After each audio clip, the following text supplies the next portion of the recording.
Hello guys, welcome back to my YouTube channel. और आज हम बनाने वाले हैं माता पार्वती और शिव जी का बहुत ही सिंपल और इजी स्केच, जिसमें आधा चेहरा माता पार्वती का है और आधा चेहरा शिव जी का है।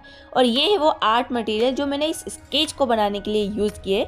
तो सबसे पहले मैं आपको बताती हूँ कि मैंने क्या क्या यूज़ किया है। तो ये है कुछ इरेजर्स, जिसमें से आपके पास ये इरेजर तो होगा ही। इसके बाद में हमारे पास आ जाते हैं ये दो ब्रश, जिसमें एक मेकअप ब्रश है, एक वाटर कलर ब्रश है। और ये हम करेंगे यूज़ ब्लेंडिंग के लिए। ये है चारकोल पाउडर, ये मैंने छोटी डिब्बी में निकाल लिया ताकि ख़राब ना हो। और ये है हमारी एक कैमल की सॉफ्ट चारकोल पेंसिल, जिससे हम डिटेलिंग करने वाले हैं। तो चलिए स्टार्ट करते हैं स्केचिंग करना। तो सबसे पहले मैं ऊपर वाले हिस्से में एक छोटा सा सर्कल बनाऊंगी और उस सर्कल के जस्ट नीचे में एक बड़ा सर्कल बनाऊंगी। और जैसे ही हमारा बड़ा सर्कल कंप्लीट हो जाएगा, उस सर्कल को अटैच करते हुए मैं वहाँ पर एक और सर्कल बनाऊंगी। जो सर्कल ऊपर वाला है उसी सर्कल के बराबर होगा ये सर्कल। इसके नीचे इससे थोड़ा छोटा सर्कल बनाएंगे। और उसके बाद जैसे हमारे सर्कल कंप्लीट हो जाएंगे, यहाँ पर मैं दो स्लांट लाइन खींच रही हूँ। उसके बाद हमारी जो गर्दन का शेप होता है उसे ड्रॉ करने की कोशिश कर रही हूँ। उसके बाद जैसे हमने सर्कल बनाए थे ना, उसी शेप का यूज़ करते हुए फेस का एक स्ट्रक्चर बना लेंगे। यहाँ पर मैं जो लाइन खींच रही हूँ वो आइस लाइन है। इससे नीचे मैं एक सर्कल बनाऊंगी, यहाँ पर हमारी नोज ड्रॉ होगी। और यहाँ पर हमारी जो ऊपर वाली आई लाइन थी ना, वहाँ पर मैं उसे 3 बराबर पार्ट्स में डिवाइड करके 2 सर्कल बना लूँगी, क्योंकि यहाँ पर हम आइज ड्रॉ करने वाले हैं। नोज से हल्के नीचे हम यहाँ पे बनाएंगे लिप्स। और जहाँ पर हमारी आइज लाइन और लिप्स लाइन है ना, उसी को अटैच करते हुए वहाँ पर हम बनाएंगे हमारे ईयर, क्योंकि आइज लाइन और लिप्स लाइन के बीच में बनते हमारे ईयर।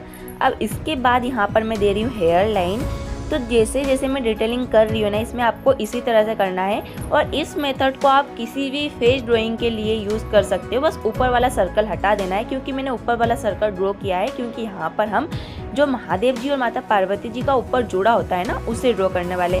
अभी मैं यहाँ पे इयररिंग्स के लिए 2 सर्कल बना रही हूँ। आप सभी देख सकते हो किस तरह मैं सर्कल के माध्यम से यहाँ पर स्केच को पूरा कंप्लीट कर रही हूँ। अभी मैं बना रही हूँ यहाँ पे हेयर। यहाँ पे जहाँ पर मुझे लग रहा है कि मुझे इस तरह से बाहर हेयर्स निकालना चाहिए, मैं निकाल रही हूँ, क्योंकि इस स्केच को मैं फ्री हैंड बना रही हूँ। और अभी मैं कर रही हूँ फेस में डिटेलिंग। जिस तरह से हमारा फेस का शेप होता है ना, बिल्कुल वैसे ही मैं यहाँ पर अपने फेस को बना रही हूँ। मैं फ्री हैंड बना रही हूँ, तो मैं अपने हिसाब से बना रही हूँ यहाँ पर। तो आप सभी यहाँ पर ध्यान से देखिए कि मैं किस तरह से कर रही हूँ। यहाँ पर मैं स्ट्रेट लाइन, सर्कल और कर्व लाइन का यूज़ कर रही हूँ। अभी हमने जो आइज़ के लिए सर्कल बनाए थे ना, उसके अंदर मैं 2 छोटे छोटे सर्कल बना लूँगी, जो हमारी आईबॉल होंगे। उसके बाद मैं कर्व लाइन के थ्रू यहाँ पर आइज़ ड्रॉ कर रही हूँ। तो कर्व लाइन के थ्रू आप इजीली आइज़ ड्रॉ कर सकते हो। जिस तरह से मैं कर रही हूँ ना, आप लोग ध्यान से देखिए, यहाँ पर थोड़ा कर्व ले जाते हुए आपको यहाँ पर आइज़ ड्रॉ कर लेना है। और हाँ, अगर आपको भी eyes, nose, lips free hand draw करने में दिक्कत होती है, तो आप सभी मुझे कॉमेंट कीजिए, मैं इस पर भी एक ट्यूटोरियल लेकर आऊँगी। अभी जैसे हमने यहाँ पर एक आँख बनाई थी ना, वैसे ही हम यहाँ पर दूसरी आँख को भी बना लेंगे। इसी तरह से जहाँ जहाँ पर हमने जो भी लाइनें खींची थी जिस एरिया को ड्रॉ करने के लिए, मतलब जहाँ पर हमने लाइन खींची थी आइज ड्रॉ करने के लिए, वहाँ पर हम आइज ड्रॉ कर लेंगे। जहाँ पर हमने लाइन खींची थी नोज ड्रॉ करने के लिए, वहाँ पर हम नोज ड्रॉ कर लेंगे। मतलब जहाँ जहाँ पर हमने जो लाइनें खींची थी ना, वहाँ पर हम वो चीज़ें ड्रॉ करते जाएंगे। तो अभी मैं बना रही हूँ आईब्रोज। और हमारी आईब्रोज जो है वो हमारे आँखों से हल्के ऊपर आते हैं। आईब्रोज अलग अलग शेप्स में होते हैं, बट यहाँ पर मैं अपने मर्जी से बना रही हूँ, क्योंकि ये स्केच फ्री हैंड है। उसके बाद मैं यहाँ पर बना लूँगी नोज। और नोज में जहाँ पर ज़्यादा डार्क एरिया होता है ना, वहाँ पर मैं पहले ही पेंसिल पर थोड़ा सा प्रेशर देकर पेंसिल को यूज़ कर रही हूँ, ताकि हमें बाद में भी शेडिंग करने में थोड़ी मदद हो। उसके बाद मैं 2 सर्कल की हेल्प से यहाँ पर जहाँ पर हमारे आईबॉल्स खत्म होते हैं ना, वहाँ तक हमारे लिप्स को ड्रॉ कर लूँगी। और हमारे लिप्स भी लगभग कंप्लीट हो चुके हैं। अभी आप यहाँ पर देख सकते हो हमारा जो फेस है ना, वो बहुत छोटा लग रहा है आई, नोज, लिप्स के मुताबिक। तो यहाँ पर मैं फेस को थोड़ा बड़ा कर लूँगी। ये ना फ्री हैंड ड्राइंग करने की एक सिंपल टेक्निक है, और इसकी आप जितनी प्रैक्टिस करोगे ना, उतना परफेक्ट आपका काम निकल कर आएगा। तो इसके लिए क्या करना होगा, आपको प्रैक्टिस करनी होगी। और जब आप फ्री हैंड ड्राइंग बनाएंगे ना, तो आपसे कई बार गलतियां होगी, जैसे मुझसे हो रही है, बट इससे काम काफ़ी बेहतर होगा। और हमें हमारी गलतियों में सुधार करना होगा। मतलब जहाँ पर हमें लग रहा है कि हमसे गलतियाँ हुई है, वहाँ पर नेक्स्ट टाइम हमसे गलतियाँ नहीं होनी चाहिए। तो हमारा जो आउटलाइन है ना, वो कंप्लीट हो चुका है। अभी मैं लूँगी एक वाटर कलर ब्रश और चारकोल पाउडर। और मैं चारकोल पाउडर को इस प्लेट में ले लूँगी, ताकि जो एक्स्ट्रा पाउडर है वो यहीं पर रह जाए। उसके बाद मैं यहाँ पर शेडिंग स्टार्ट कर दूँगी। जहाँ पर मुझे लग रहा है ज़्यादा डार्क एरिया है, वहाँ पर मैं ज़्यादा चारकोल पाउडर का यूज़ करूँगी। जहाँ पर मुझे लग रहा है कि लाइट एरिया है, वहाँ पर मैं पाउडर का यूज़ नहीं करूँगी। मतलब आपको dark to light, light to dark practice करनी होगी।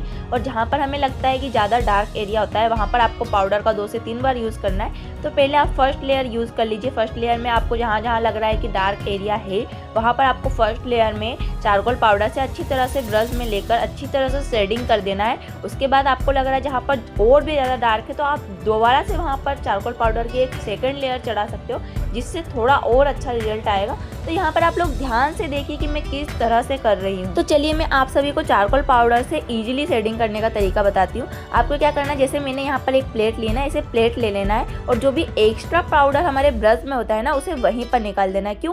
क्योंकि अगर आप डायरेक्टली चारकोल पाउडर लेकर यहाँ पर शेडिंग करोगे तो जहाँ पर आप सबसे पहले ब्रश को रखेंगे ना वहाँ पर डार्क धब्बा बन जाएगा और वो बिल्कुल भी अच्छा नहीं लगेगा। उसके बाद शेडिंग उतनी अच्छी नहीं लगेगी। तो आपको क्या करना है, पाउडर को अच्छी तरह से निकाल लेना है ब्रश से, मतलब जहाँ पर हमें जितना लग रहा है ना वहाँ पर उतना ही यूज़ करना है। अभी मैं यहाँ पर आईज ड्रॉ करने के लिए चारकोल पेंसिल का यूज़ कर रही हूँ, क्योंकि डिटेलिंग के लिए तो हमें चारकोल पेंसिल का ही यूज़ करना होगा, क्योंकि ये काम चारकोल पाउडर से नहीं हो सकता है।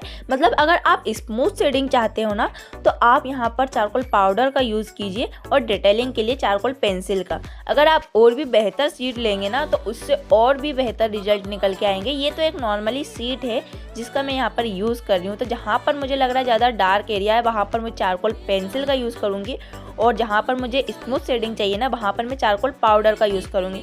तो अभी आप सभी ध्यान से देखिए कि मैं किस तरह से कर रही हूँ।